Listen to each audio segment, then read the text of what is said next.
नमस्कार। Nation TV Bharat में आपका स्वागत है। मैं हूं सोनी। आइए आज के खास खबरों से कराते हैं रूबरू।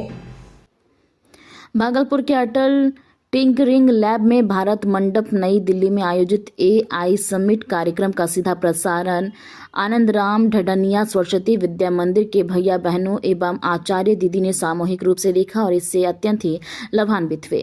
इस अवसर पर भारत के यशस्वी प्रधानमंत्री नरेंद्र मोदी ने अपने संबोधन में वर्तमान वैश्विक परिदृश्य और आर्टिफिशियल इंटेलिजेंस यानी कि AI की बढ़ती आवश्यकता पर प्रकाश डाला। उन्होंने कहा कि AI आज जीवन के प्रत्येक क्षेत्र शिक्षा, स्वास्थ्य, कृषि, उद्योग और प्रशासन के लिए अत्यंत उपयोगी सिद्ध हो रहा है। हमें इससे डरने की आवश्यकता नहीं, बल्कि इससे सकारात्मक एवं रचनात्मक उपयोग से जटिल कार्य भी सरल हो सकते हैं।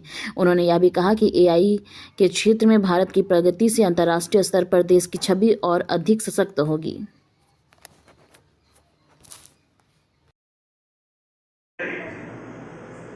मैं आप सभी हेड्स ऑफ गवर्नमेंट,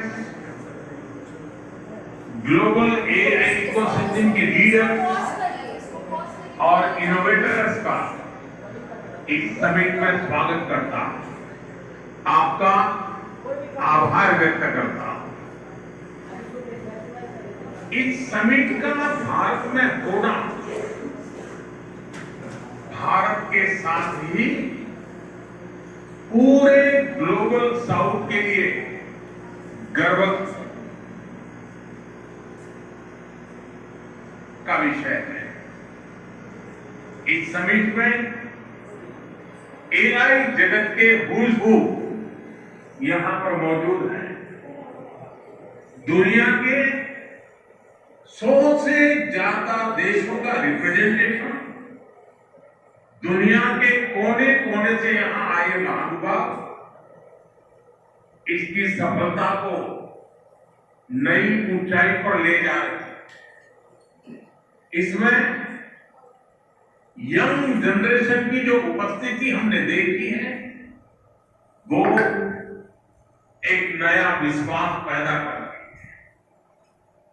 आमतौर पर नई टेक्नोलॉजी को लेकर कुछ लोगों में शुरुआती में संदेह होता है, लेकिन जिस तेजी और भरोसे के साथ दुनिया की युवा पीढ़ी AI को स्वीकार कर रही है, उसकी ओनरशिप ले रही है,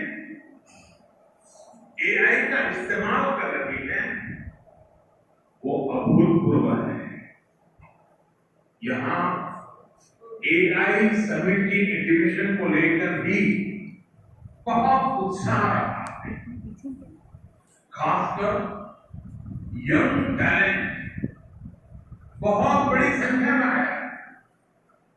एग्रीकल्चर, सिक्योरिटी, दिव्यांगजनों की मदद, मल्टीलिंगुअल पॉपुलेशन की तमाम जरूरतों से जुड़े जो भी सॉल्यूशन यहां प्रेजेंट किए गए, वो इस फील्ड में मेड इन इंडिया की ताकत और भारत की इनोवेटिव कैपेबिलिटी का बहुत बड़ा उदाहरण है।